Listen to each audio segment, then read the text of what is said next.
ہم تو چونکہ پاکستان میں پیدا ہوئے ایک اسلامی معاشرے میں، ہمیں شروع سے قرآن پڑھایا گیا، کانسیپٹ بھی کسی حد تک ہمیں ہے، خدا کیا ہے، مذہب کیا ہے، کچھ حد تک ہمیں۔ ہمارے بچے جو یہاں پیدا ہوئے ہیں تو وہ یونیورسٹیوں میں جا رہے ہیں، وہ ان چیزوں سے بڑا دور ہوتے جا رہے ہیں۔ اس کو کیسے؟ اس میں کئی چیزیں ہیں جی، میں نے اس پر امریکہ میں بھی، یہاں جب کینیڈا میں آیا تو شروع میں یاد پڑتا ہے، بڑی تفصیلی گفتگو کی، وہ بھی آپ سن لیجیے۔ مختصر بات یہ ہے کہ آپ کب متنبع ہوئے اس کے بارے میں؟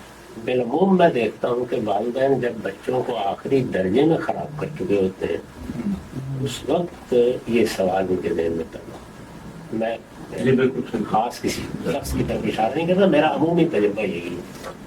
میں نے ابھی پچھلے دنوں میں ایک بات لوگوں سے یہ کہا کہ وہ ہمارے ہاں جب کبھی کسی ڈاکٹر کو دیہات میں کلینک کھولنے کا موقع مل جائے تو وہ صرف اس کا ماہر ہوتا ہے کہ خراب مریضوں کا علاج کیسے کیا جائے، وہ تعویذ لے کے، وہ حکیم صاحب کے پاس جا کے، وہ کشتہ کھا کے جب آخری درجے کی بربادی کرا لیتے ہیں ڈاکٹر کے پاس، پھر ڈاکٹر کے پاس آتے ہیں۔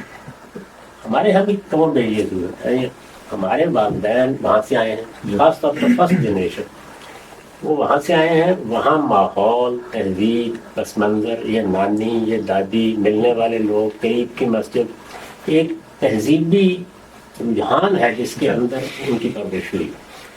اس میں مذہب علم نہیں بنتا، یہ امپارٹ ہوتا ہے، یعنی آپ نے مذہب کو بطور حکم کے بیان کرنا ہوتا ہے، آپ حکم کا لفظ نہ استعمال کریں۔ یہی ہماری پوری تربیت، اگر آپ نگاہ ڈال کے دیکھیں، میں نے ہی اسی ماڈل کو ہم باہر آ کے اختیار کر لیا، یعنی وہی کام شروع ہو جاتا ہے۔ خاص طور پر مائیں تو اس سے الگ ہو ہی نہیں سکتی اگر ان کا مذہبی رجحان ہے، انہوں نے اسی طرح کان پکڑ کے نماز پڑھانی ہے، اسی طریقے سے اللہ کا تعارف کرانا ہے جیسے ان کو ان کی اماں ابا نے کرایا ہوتا ہے۔ بچوں کے لیے مذہب کو علم بنا سکے، کیونکہ انہوں نے حقیقت میں اسی پروسیس سے گزرنا ہے جس پروسیس سے کسی پیغمبر کے آنے کے بعد کوئی قوم ایمان لانے کے مرحلے میں آتی ہے۔ 90% بچوں کو اسی میں سے گزرنا ہوتا ہے، 8-10% کا آپ کر سکتے ہیں۔ تو یہ ہم اس کے لیے تیاری نہیں، اس کے لیے یہ ضروری ہے کہ خود آپ یہ جانیں کہ مذہب علم بنتا کیسے، والدین کو یا تو تربیت ہو یا پھر اس طرح کے ادارے آپ قائم کریں جس میں یہ چیز ہو۔ اس کا ایک آسان طریقہ تھا، وہ بھی لوگوں نے اختیار نہیں کیا، اور وہ یہ تھا کہ وہ ان کو اصرار کے ساتھ، جیسے سکھ ہر جگہ کرتے ہیں، اپنی زبانوں میں سے کوئی زبان سکھاتے ہیں۔ اس میں یہ فائدہ تھا کہ وہ اگر 10 سال 15 سال کی عمر کو پہنچ گئے ہیں اور نہیں ان کو صحیح طرح سے ملا تو وہ اسلام کے علم سے خود متعارف ہونے کا قابل ہو جائے۔ تو دونوں چیزیں لیک کرتی ہیں، یعنی علم بنا کے ان کو بتایا نہیں گیا۔ علم بنانے کا مطلب یہ ہوتا ہے کہ جو انسان کے کسی چیز کو قبول کرنے کا پروسیس ہے وہ پروسیس مکمل ہوا ہو، جبکہ جو تہذیب ہوتی ہے وہ اس کو کلچر میں ڈھال کے منواتی ہے، وہ اس کو علم نہیں بناتی۔ ابھی پچھلی دنوں کسی نے ریچرڈ ڈاکنز سے پوچھا تھا کہ کیا آپ کرسچن ہیں؟ ان کا ہاں، وہ کھلا رہ گیا کہ بھئی آپ دنیا بھر میں ایتھیزم کے علم بردار ہیں، آپ کرسچن؟ ان کا کلچرل کرسچن۔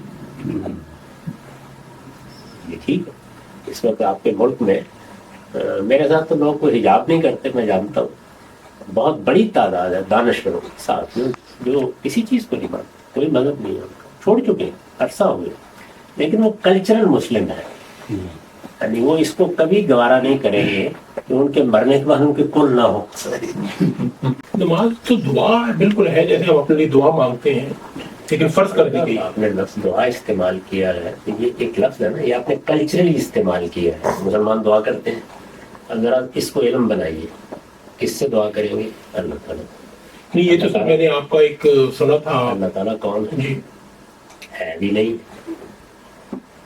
تو اب یہ اتنا پیچھے موجود ہے کہ میں اگر یہ سوالات کرتا چلا جاؤں تو ایک لمبی لائن لگ جائے گی۔ اگر آپ نے دعا کو علم بنانا ہے تو وہ پھر اس صفر سے شروع ہو کر دعا تک آنا چاہیے نا۔ جب آپ نے دعا کا لفظ استعمال کیا تو آپ نے اصل میں کلچرل کانسیپٹ کو ایک لفظ دیا، بچے کو بھی منتقل کر دیا، دائیں بائیں منتقل کر دیا۔